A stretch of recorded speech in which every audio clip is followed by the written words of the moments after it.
2. Are we live? Hello. Hello, Carmen. Hey everybody, it's Scott Stoltz of Create Your Great, and I'm just about to go live. Well, we actually just went live. I'm just about to hit record as we record a podcast today with Courtney Osgood, the founder of CKOPR. And I heard Courtney speak at an event a few weeks ago, not that long ago, and her knowledge, her industry knowledge around PR, publicist, I thought was fascinating. I myself, selfishly speaking, have wanted to learn a lot more about PR. So I asked Courtney if she would sit down with me one day in the near future to do a podcast recording, and she was so gracious to do so. Good to see you again. Good to see you again. Thanks so much for having me. Yeah, you're welcome. You're welcome. I look forward to this. So we're going to jump right in just a minute here. So for those of you out in Facebook land, if you tune in now, even if you check in later and are checking this video and conversation out tonight, and if you have any questions around PR, the art of PR, what are the differences? We're going to get into this too. We're going to get into some of the differences between PR and marketing. I know you gave a great, the day I heard you speak, you talked a lot about some of the confusion or the understanding or lack thereof at times between marketing and PR, and I still want to learn about that. Yeah, so we're going to kind of hit on that. There are differences. We're also going to talk a lot about social media and the use of. So if you have questions, yes, and feel free to share. Yes, I'm sharing right now. And if you have questions around PR, but also social media, how social media can help yourself, your personal brand, your business, throw them in. We'll keep an eye on the comments, and we'll try to answer as many questions as we can. And even if you see this later in a recorded fashion, feel free to comment. Courtney will be keeping her eye out. If you have any questions around PR, send them our way, send them her way. She'll be happy to answer them for you. And we'll give you, before we close, we'll give you all the information on where you can find Courtney. She's just a wealth of knowledge on this front, and I look forward to chatting about it. So, all right. So I just shared it, right? I think did. I shared it. All right, You are cool. out there. We are out there live. So, Awesome. 1, 2, okay.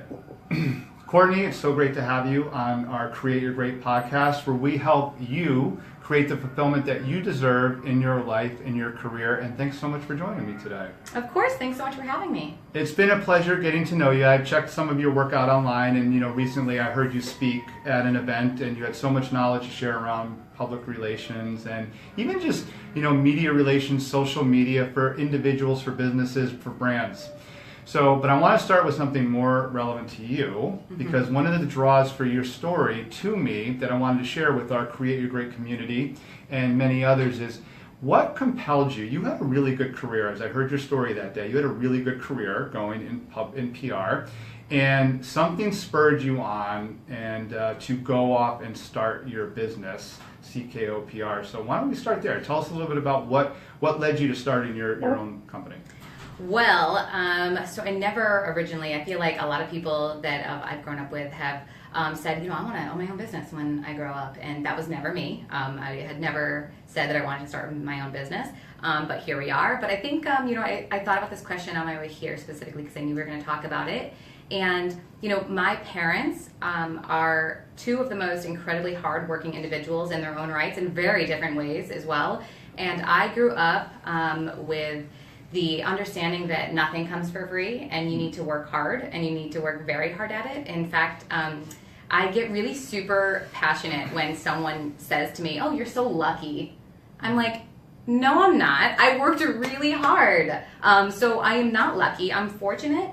But again, I think it all stemmed from my parents, and they just instilled in my brother and I how important hard work was. And I, the minute I turned 15 and I was able to work, I got a job and I worked. And in college, I worked 3 different jobs, and I ended up landing a job, an internship at a local TV station in upstate New York, where I'm from originally. And I'll never forget the first day there. I don't know if anyone out there has been in a newsroom, but it is a really interesting, unique environment, super intense at the most times. And I walked around my first day and I shook hands and introduced myself to every single person in the newsroom, from the anchors to reporters to the producers to the videographers. And from then on, I made it my mark. I was like, I am not going to leave this place without them knowing who I am, because interns come and go, and I made sure that they knew who I was. And one of my mentors, my first professional mentor, Allison Watts, she is the executive producer. She was at the time at 13, where I worked, and she pulled me into a conference room and she said, "So what do you want out of this?" And I said, "I want a job." that's what I want out of this. And she goes, okay then. She looked at me, I looked at her. We just knew that we like were on the same page, and she knew I was going to work for it. And I got a job. And it was about 2 months later, I got hired, and I was in my senior year at college, and I was already in my career. So fast forward, I worked in the industry for a couple of years. And by the way, I will finish my story in just a second. I do want to take just a quick moment. There is something that's going on right now in the local news world, and I'm not going to get into details. I think people who are affected know about what's going on, but I just wanted to take a moment to say, just remind people that kindness is so important, and who you see on the TV screen or who you see behind the screen right now, Facebook Living, we're all humans. We're all humans, and words hurt.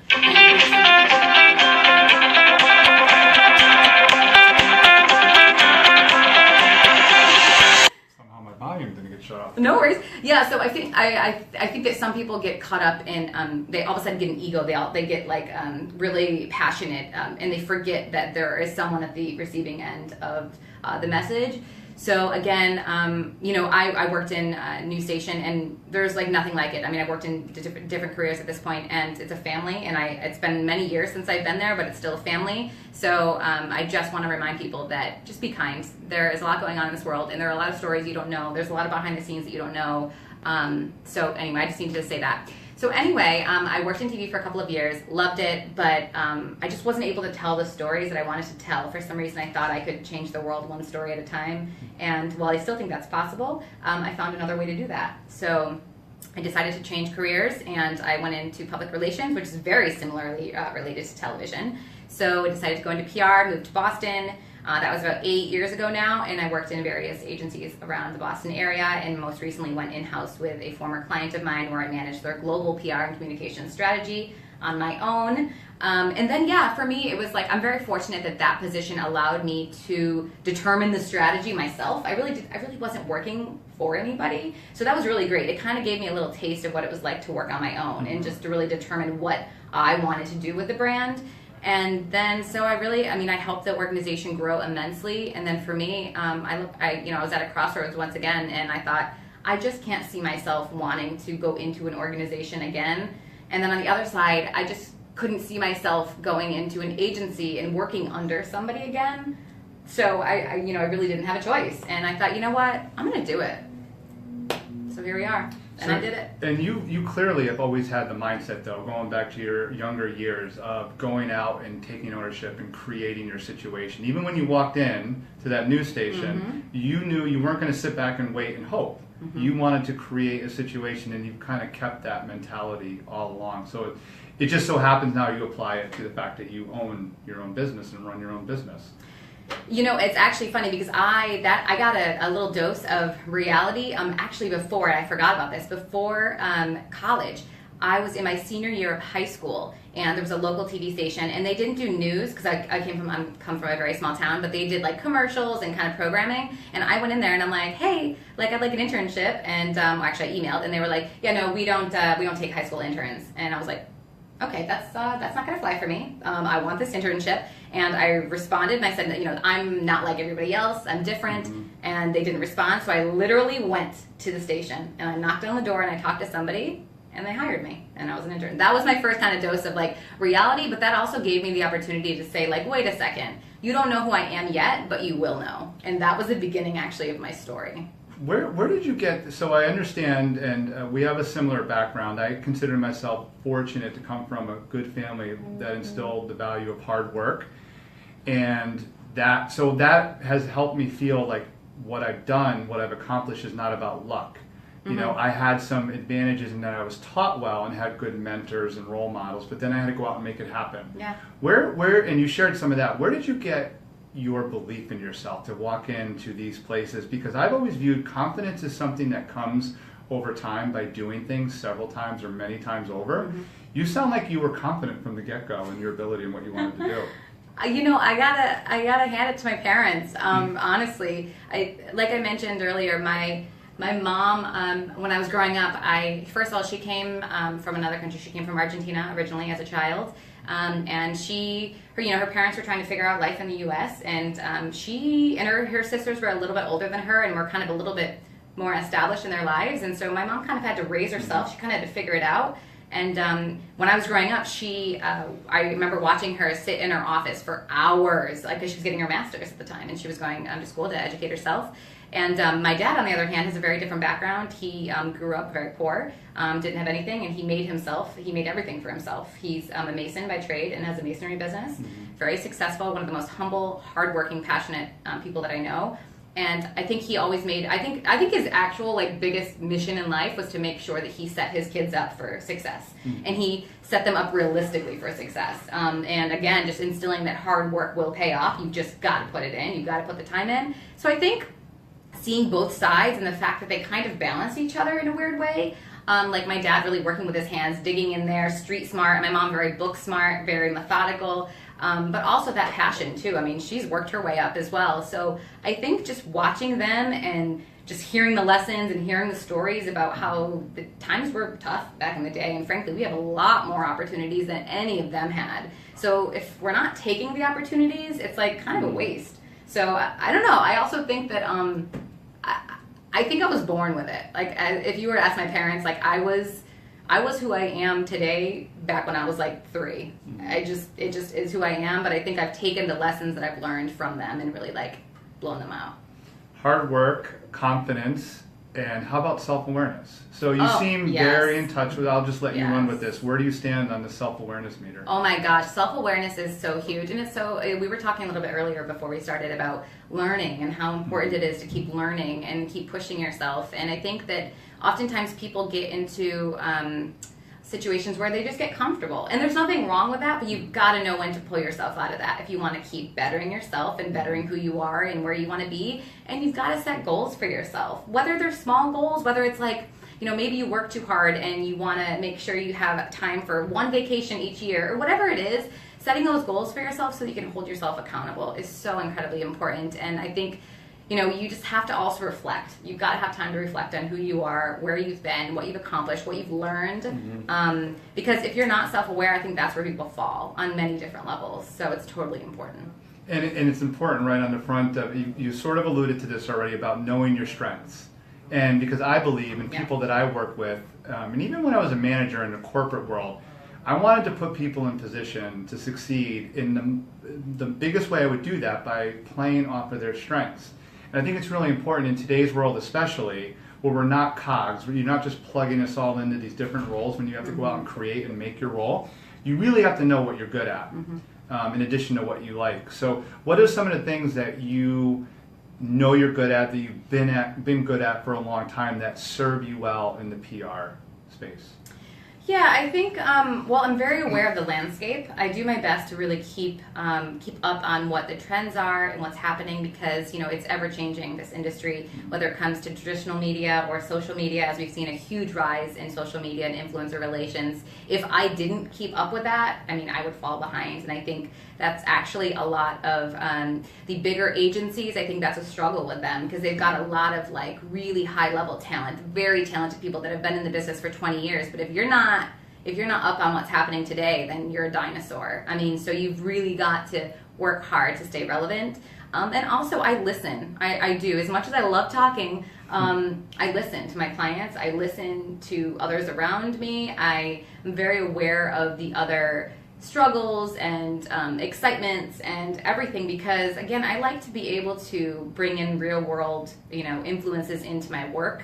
From my professional standpoint, I need to be able to relate. I will not take on business where I cannot relate to it because PR in a way is a lot like sales. And so you're not going to believe me when I say something is totally awesome if I don't believe it. And I'm a super passionate person. So when I believe in something, it makes it even I'm that more passionate about it. And I think that's, it just spreads. I think my passion and excitement spreads to the next person, and you feel it. And I think emotion is the most empowering and powerful thing when it comes to marketing and PR in general. If you make someone feel something, that's pretty special. Yeah, it's the art of storytelling. It's making that emotional connection and letting people feel.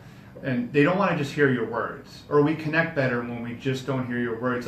there probably could be 100 people in Boston alone that I could hear that have as much knowledge, industry knowledge, general industry knowledge.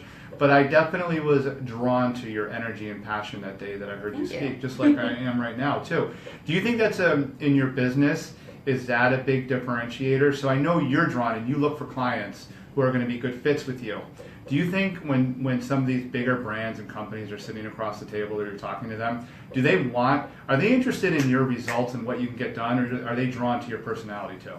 I would think they would be drawn to my personality. And the reason I say this is because I did work on the other side from the client perspective. And I know that when it was coming time for us to partner with agencies, I was looking for that connection. I wanted to feel something with those people because I wanted to make sure they got me and I got them. It's one of those unspoken things. I feel like, there are a lot of professionals out there that can do their job and they can do it well, but there are very few that you connect with. And I think that when you connect with someone on a different level, the work is going to show, the relationship is going to show, and you also feel like more empowered to like want to do better things with them.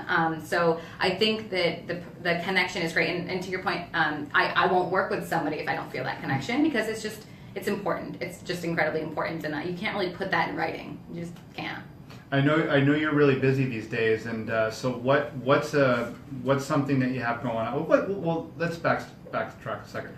What's a differentiator for you and your business besides just your passion and personality with the work that you do versus one of these bigger shops in Boston or New York or wherever it might be? What's something else that's drawing clients to work with you?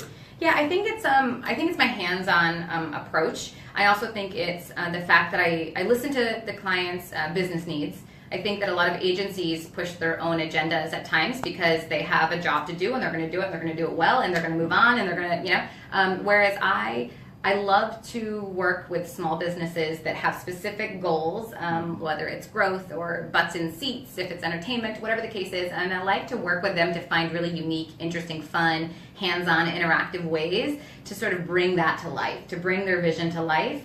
And because I'm a small business and because it's just me and I have a couple of outside contractors that I'm working with, we're able to provide that really one-of-a-kind experiences tailored to each individual business's needs. I'm not my proposals aren't like, slam, bam, let me change the name, change the number, boom. It's like taking the time to understand what are the goals here, how can we achieve them, and not just that, but how can we just completely blow it out of the box and make it something that's different, that when you see that campaign or you see, those results, it's custom and unique to that business as opposed to just, a one and done, everything looks the same. It is what it is. You're going to see some media coverage is media coverage, but it's a way that the story is told and what elements you bring in that can make it sort of vibrant and different. And so I like to be different, and my business is who I am and I am who my business is, so I think it's inevitable that my personality and passion will kind of infuse into that, but it's all based on the client's needs, and I think that's what makes me different.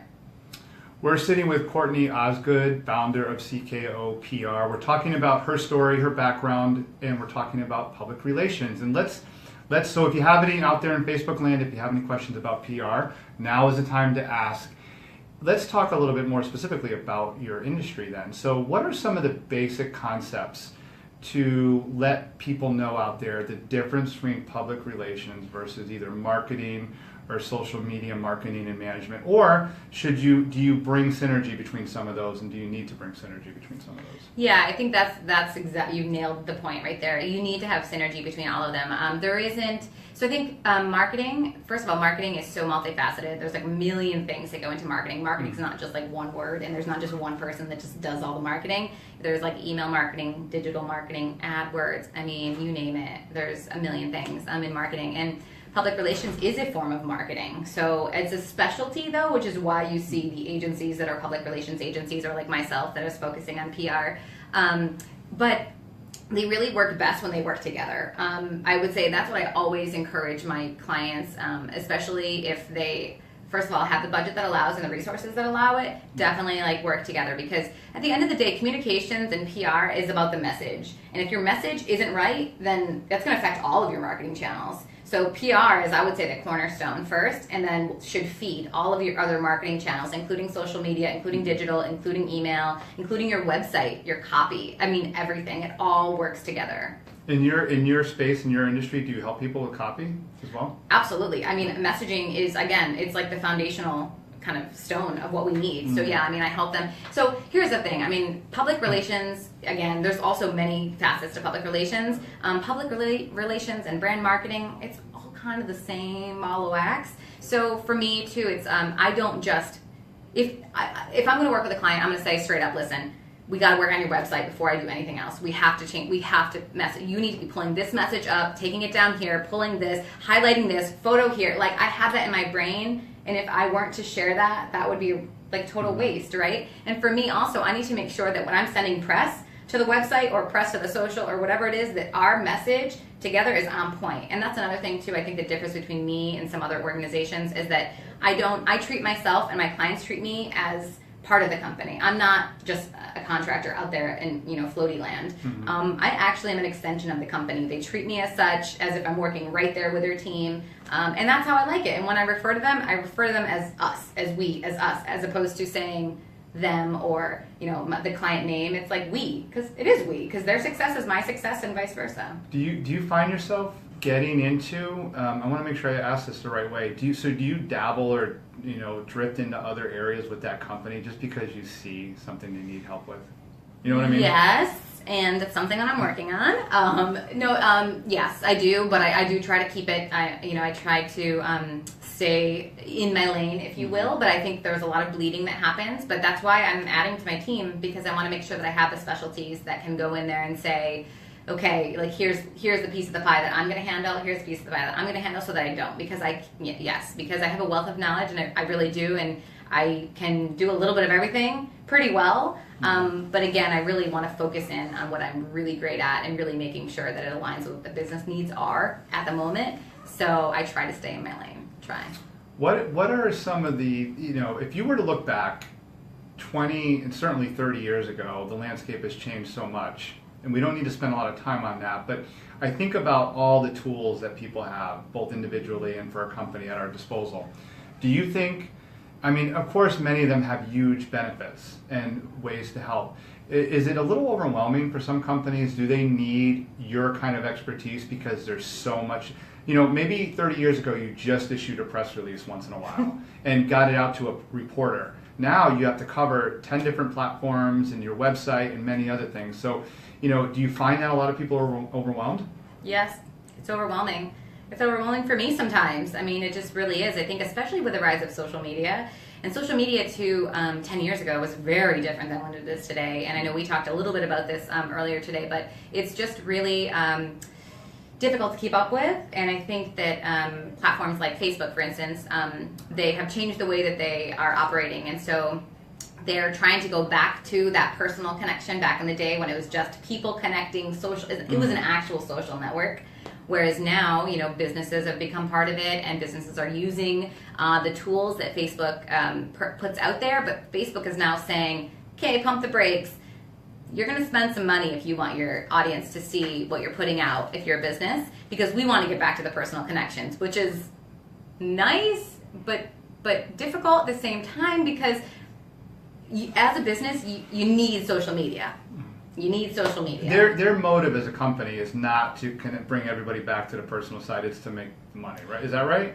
For business, yeah. They're essentially saying, if you want to, we want to get back to personal connections now, but we still want you businesses, but it's a business now for us too. So you pay us now, and then we'll show your content to people. I think right now for businesses, after the new algorithm changed, your business page is only, your content is only being shown to about 3% of your audience. 3.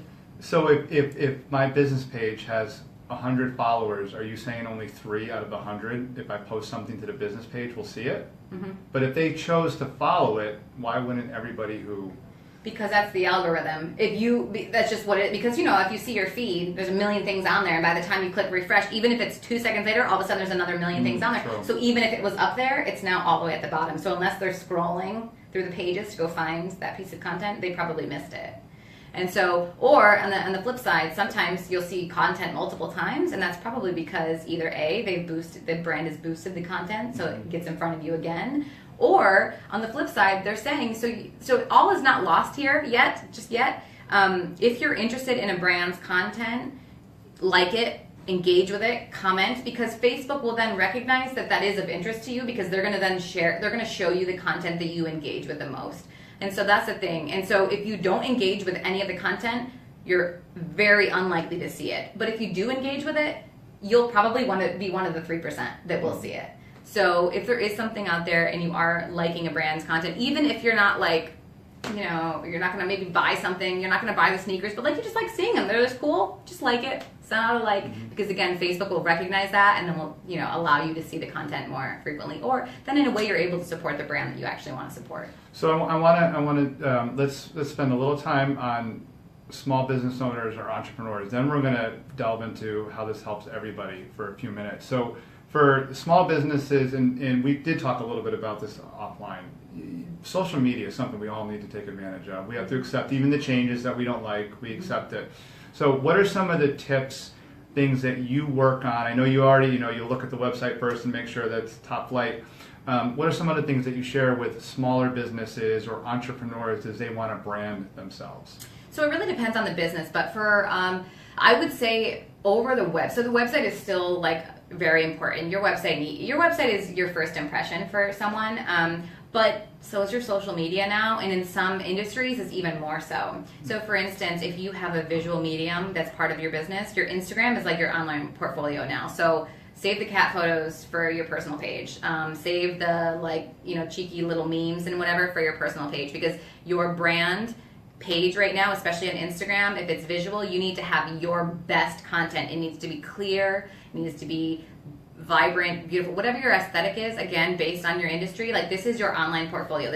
You're going to scroll, like, for instance, if you're a wedding or event planner, for instance, this is your portfolio right here. So before a bride goes to your website, they're going to look on your Instagram. They want to see what your design aesthetic is. They want to see what your vibe is. And if they like it, then they may go directly to your website, or then they may go to your Facebook page, because your Facebook page they're going to see how your customers engage with you. They're going to see the conversations, the ratings, the reviews, and also what kind of content you post. So it depends on your industry, but Facebook is a medium that's used to start conversations, whereas Instagram is a means to share visuals. So that's not really a place to have conversations. I hate to say it. I think there's besides quick little things like here and there for comments. Obviously, engagement is incredibly important on Instagram, but the conversation should be had on Facebook still. Conversation, but if you're selling something or marketing a product, wouldn't Instagram be a good platform for that?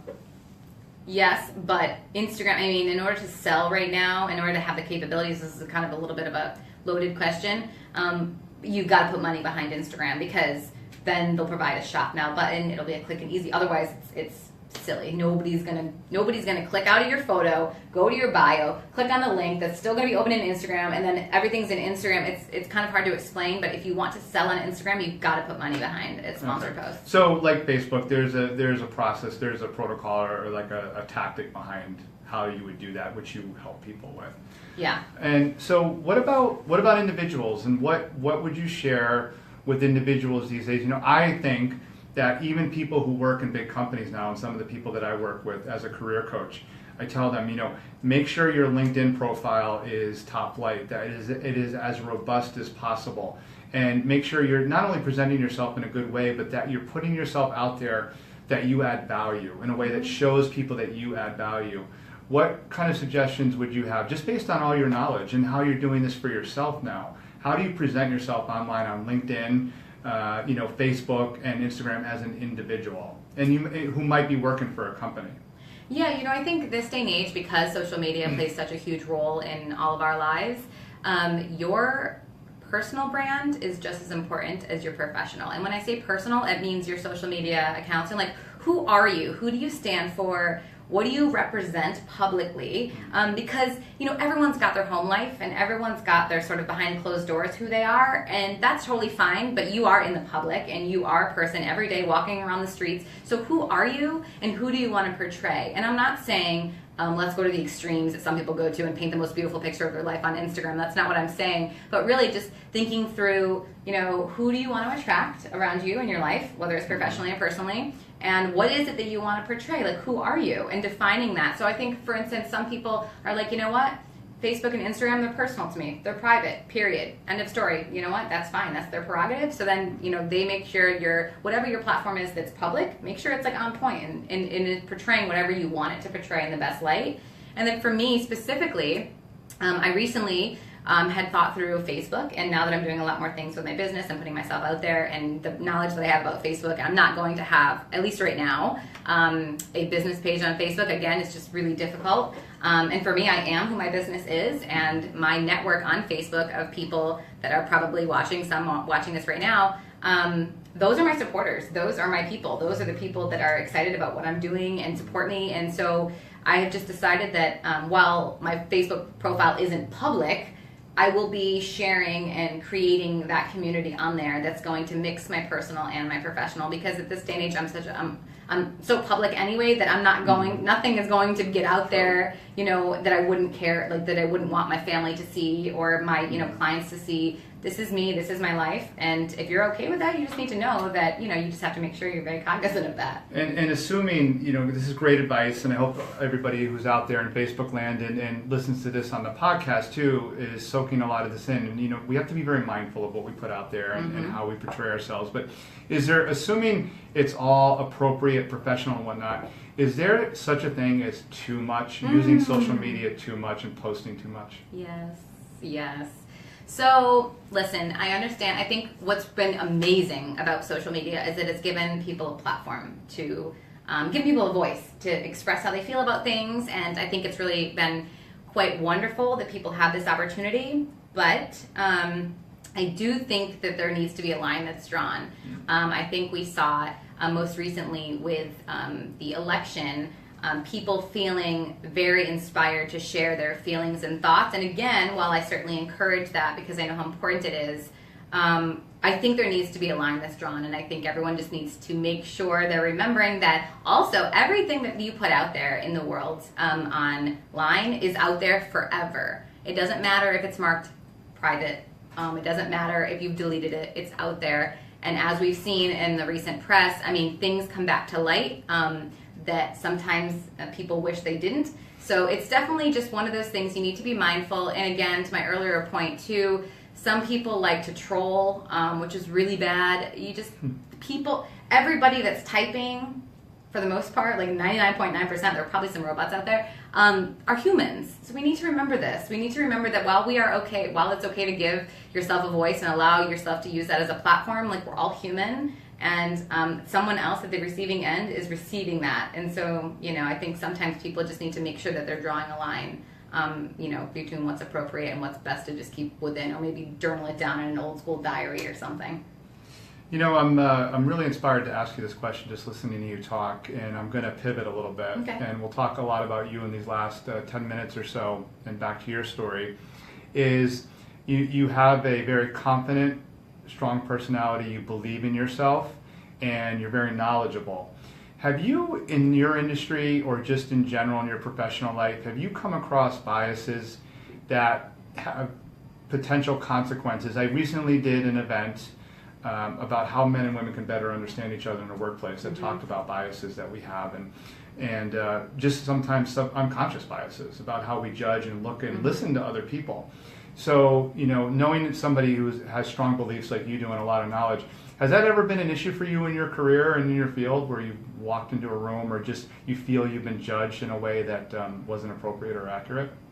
Yeah, I don't know if I've ever felt like I was judged. I know I've heard a lot of stories, and I know especially right now in this day and age, women are coming out now sharing stories of how they have been mistreated in the workplace.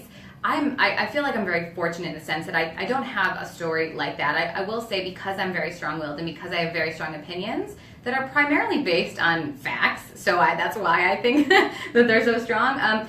Yeah, but I think sometimes because of my age has been a factor, and sometimes because I've always had this confidence in about myself since, like I mentioned, since day one, and so coming up, I've always had very strong opinions about certain things, and when I was younger, especially, I think people would listen, but then would brush it off, and then 2 years later, they're doing something that I was like, I pitched that, like I said that, like, oh, this was my idea. And again, I don't know if there was a connection there. I certainly don't. But I think I've learned a lot about how to pick my own battles because, again, I never felt that discrimination because I was a woman or because, but I always did wonder if maybe it was my age or maybe, I don't know what the case was. And I just learned how to pick my battles because not everybody is like me. Not everybody can handle a personality like mine or can work well with a personality like mine. So I also try to sort of read my audience and play to my strengths in different ways, and would try to utilize that the best that I could. But I think that everyone though should feel confident. If you have an opinion, you've got to share your opinion, because the worst thing you can do is sit back, and especially if you know something is wrong, and you just sit back and let something happen that could be potentially detrimental. And what's the worst that can happen if you just say, hey, just a thought? I mean, I know it depends on a variety of situations, but I've seen it all far too many times. People sit back because they feel like they can't say anything or maybe they shouldn't. But if you have a reason to say something, I just highly encourage you to do so.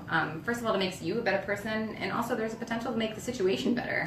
So that's such great advice, great input. So thank you for sharing and answering that. Yeah. And let's spend a little time in the last few minutes too. Like, what kind of, based on your experience, your knowledge, your path, your journey, what would you tell, let's not even say a college student, somebody who's out of school for a year or two, because I think in this world, we can get overwhelmed, not just on social media, but there's an abundance of opportunity.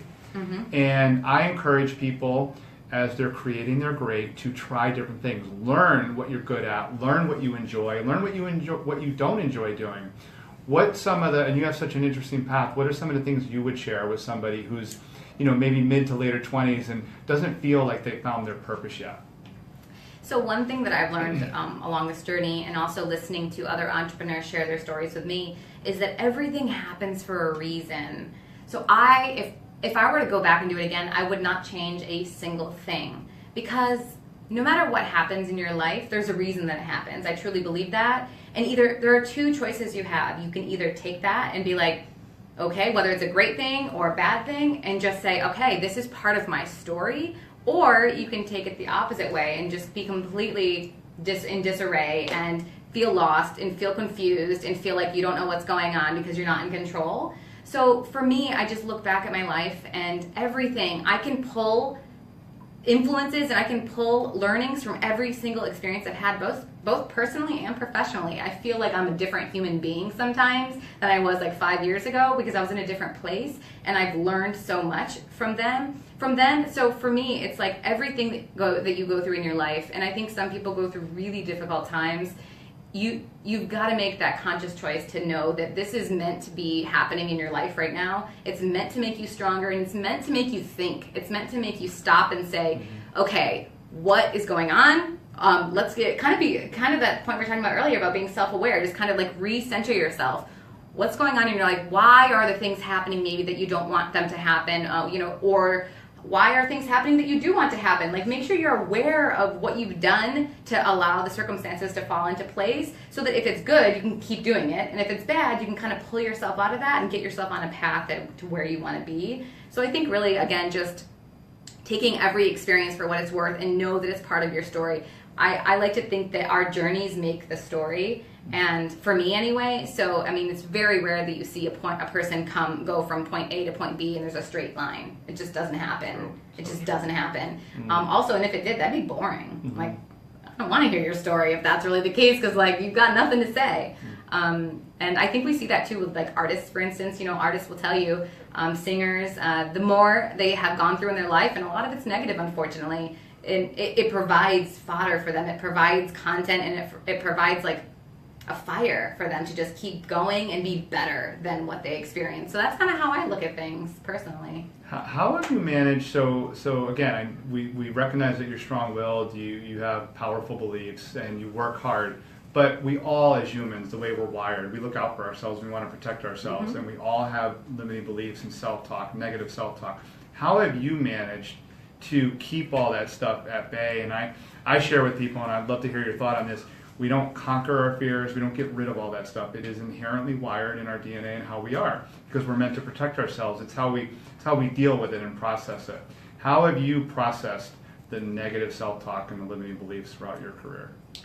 I don't let it affect me, because what's the point? Like, what is the point? Because the more time you spend like thinking and obsessing over the negatives in your life, the more time you're allowing it to take time out of your life. You're allowing it to take over your life and your thoughts and everything. And the moment that you make a conscious decision to say, enough is enough, this is, get the heck out of here, like I'm moving forward, that is when you're saying, you're releasing yourself from having that burden of having to deal with that. Like, and here's the thing too, I'm very fortunate, I'm thankful. Again, it didn't come without some hard work, but I'm going to fail. I'm still going to fail at things. I'm not perfect. Nobody is perfect. And if you also can accept the fact that you're going to fail sometimes, because you will, it's all about what you do. It's cliche, but it's all about how you pick yourself back up and how you decide to move forward. It truly is. So I think if you just know that you're not perfect, you're never going to do things perfectly. A client may be upset with you sometimes. You may drop the ball sometimes. You've just got to understand that we're all human. We all make mistakes. There are obstacles that are out of our control. Again, it's just about how you can pull it back together and move forward. How or what is it that you're looking forward to now? You know, we've talked so much about your story and your guiding principles in life, which are amazing. So share with us a couple nuggets. What are you looking forward to accomplishing? And I don't necessarily mean, I'm not really a believer in like the 2-year plan, the 5-year plans, because life brings so many great opportunities our way. But what are some of the things you're looking to accomplish both personally and professionally? Oh my gosh, I don't know. I mean, I feel like I'm on this incredible journey that I've allowed myself to just, I feel like I'm on like a roller coaster, and it's like someone else is kind of taking it, whereas like I'm still in control, but like I'm just like enjoying the ride right now, and I'm taking things in small bits. So I'm making small, achievable goals for myself right now. I'm not saying 5 years from now, because I mean, you ask any one of my friends or colleagues, I've told them honestly, like I don't know what I want for my business in 6 months. I don't know what I want for it in like 1 year. I know that I don't want it to change from its core, which is who I am. But beyond that, like, does that mean I'm gonna have a team of 5? Does that mean I don't know, and I'm okay with not knowing. I think that again, that's kind of the most exciting part for me. Is I know I'm gonna be okay. And I'm just going to enjoy the ride while it's here, because life is too short. And isn't it amazing when you have that mindset that you do, that it actually alleviates a lot of stress and burden? Totally. Because we get stuck in our head about all these stories and expectations that we want or think we need to have happen. But when you lift that burden, and it just makes you better day-to-day life, right? Completely agree. Yeah, it allows you to live. I mean, it does. It allows you to live and enjoy the moments that you are experiencing. Yeah. So where would you recommend that people find you? Where do you want to steer people to find you, both online and elsewhere? Yeah, so you can check out my website, ckopr.com. Also on all the social medias, at Courtney Osgood is my handle across all channels. You can find me there. You can find me on LinkedIn, just my name, Courtney Osgood. Yeah, that's pretty much it. Courtney, your stories and your wisdom, I really appreciate it. They're amazing. I think that the beautiful thing is, and I tag this as, and for those of you watching on Facebook, as learning more about public relations from a publicist, but honestly, listening to you, your story and wisdom can help anybody. Well, thank you. From any background, just your principles and your outlook. So, well, thank you very much. You're welcome, and thank you for your time today. And thank for those of you on Facebook Live, as we wrap up our podcast with Courtney Osgood, feel free to chime in with some questions and comments. Courtney will keep her eye on it. If you have any questions based on even anything that she shared today, feel free to shoot them her way. And we'll see you very soon. Remember, creating your great, you have to take ownership of your career and create your own fulfillment. And we have a great example of that right next to me. Oh, thank you. We'll see you soon. Thanks. Bye. Thanks, Courtney. Bye.